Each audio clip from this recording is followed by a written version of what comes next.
కృష్ణ నీ వేణువే నేను శ్రీకృష్ణ నీ వేణువే నేను కానమే ఊది నాలోని నిన్ను నీవు నేనుగానే తెలియజేసే కృష్ణ నీ వేణువే నేను శ్రీకృష్ణ నీ వేణువే నేను కంటి ఎదుట రూపే నీవు నా లోపలి శబ్దమయ్యి ఓంకార నాదమైన కృష్ణ నీ వేణువే నేను శ్రీకృష్ణ నీ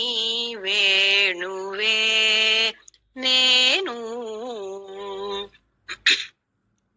కమ్మని నా కలలలోన తీయనైన నా వాళ్ళ ప్రేమలోన కనిపించే ప్రకృతివై పరవశింపచేయగాను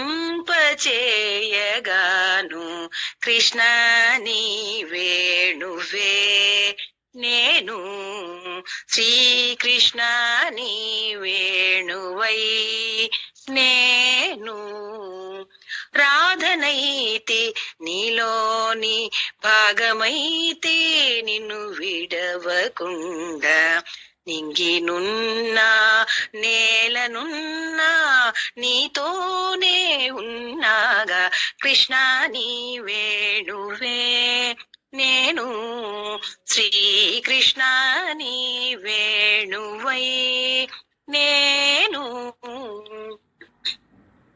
చేనులోని గాలి నీవు వర్షించే చినుకే నీవు పాడి నీవు పంట నీవు జగతి అంత నీవే నీవు కృష్ణ నీ వేణువే నేను శ్రీకృష్ణ నీ వేణువై నేను శ్రీకృష్ణ నీ వేణువై నేను. జయ శ్రీకృష్ణ. తోందనమాట. అంటే ఏంటి, నీ వేణువు నేను ఎందుకు కావాలి అంటే, వేణు అంటే రూపంలో ఉన్న ఆ చెక్క ముక్క కాదండి, మనము కూడా భగవంతుడి యొక్క వేణువులో రూపం మనలుగా, అంటే ఆ చెక్కతో చెక్కిన వేణువులాగా మన రూపం బయట చెక్కబడి వేరేగా కనిపిస్తోంది. కానీ మనస్సుని అన్నిటి వైపు నువ్వు ఉద్యోగం చెయ్యి, నువ్వు లేకపోతే నువ్వు చదువుకో, ఇవన్నీ కూడా నీ జీవితంలో నీ కర్మలను నువ్వు చెయ్యి.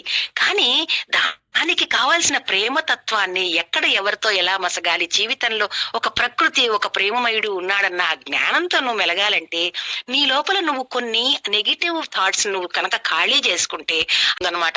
అందుకని ఆ వేణువు నన్ను చేసుకో, ఇక్కడ నేను వచ్చింది నీ కోసమే, కృష్ణ నీ వేణువు అవుదామనే వచ్చాను, నన్ను ఊరికే పంపించావా, నా శరీరం దీనికోసమో కాదు నాయనా, నువ్వు చెప్పినవి వినటానికే వచ్చానని చెప్పి ఈ పాటలో మనం అలా భావించాలని ఇలా రాసుకొని పాడడం అయిందండి.